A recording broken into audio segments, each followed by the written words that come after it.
ievēlētās valdības vadītājas Laimdotas Straujumas līdzšinējo pieredzi, kā arī faktu, ka pārliecinošs vairums ministru ir ar lielu profesionālo pieredzi attiecīgajās nozarēs.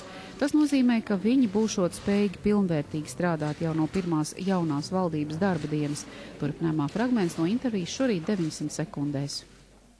Sāksim ar to, ka šī jaunā Laimdotas Straujumas valdība ir ievēlēta tāpēc, ka Valdis Dombrovskis demisionēja tieši Zolitūdes traģēdijas dēļ.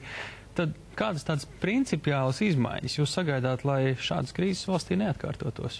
Pirmkārt, Valdis Dombrovskis demisionēja ļoti asu domstarpību koalīcijas vidū dēļ. Un šis bija tikai pēdējais piliens. Kādus konkrētus uzdevumus jūs šobrīd gaidāt no šīs jaunās vakar apstiprinātās valdības? Man šķiet, ka tie cilvēki, kas ir valdībā, viņi faktiski visi ar ilgu profesionālu pieredzi. Varbūt tur pāris nav ar ministru pieredzi, bet ar ļoti ilgu profesionālu pieredzi šajās te nozarēs. Redzot arī, kā tapa jaunā valdība, strīdi, ultimāti, amata dalīšanas, tad kā jūs vērtējat šo jauno valdību, jo faktiski nomainīti daži ministri un viss kārtībā? Katrā gadījumā ir daudz jaunu cilvēku. Nu, protams, kā mēs runājam ar ministru pieredzi, bet mans uzstādījums tomēr bija Straujums kundzei rīkoties atbilstoši, kā Satversmē rakstīts, ja, ka tie būs viņas uzaicināti ministri, lai būtu viņas pilna atbildība un arī šīs te valdības kopuma atbildība, lai nebūtu tā, kā bija iepriekšējā valdībā, ka katrs ministrs darbojās kā pilnīgi atsevišķa vienība. Bet būtībā jau viss beidzās tā, ka Straujums kundze arī pati izteicās, ka tas viņas sākotnējais redzējums par to, kādi būs viņas ministri, ir diezgan citādāks nekā kāds tas beigās izvērtās un kāds tas ir šobrīd.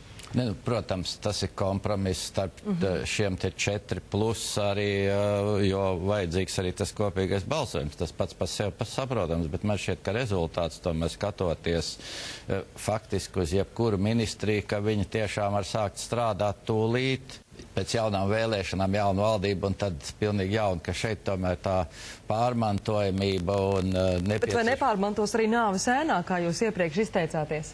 Es domāju, ka tomēr šeit ir cilvēki, kas ir ļoti pieredzējuši, un arī var jau teikt, ka vēlēšana tuvums ir slikta lieta, ja, bet tai pašā laikā skaidrs, ka vērtēs vismaz šos konkrētos cilvēkus, kas lielums acīm redzot startēs Saeimā pēc tā, ko viņi ir izdarījuši, un tur tomēr ļoti labi varēs redzēt un arī salīdzināt no ar iepriekšējiem. Situācija Knābs šobrīd jau ir novesta līdz absurdam. Priekšnieks atlaiž padoto, premjers divreiz šo rīkojumu atceļ. Kā jūs vērtējat iepriekšējā premjera Valdis Dombrovska rīcību? Katrā gadījumā tā bija tāda, uz nekurien nevedošs pagaidām risinājums, bet iepazīstos ar deklarāciju. Tur gan tas punkts ir ar 113. Jā. Tur ir rakstīts, nodrošināsim korupcijas apkarošanas biroju profesionālu darbu.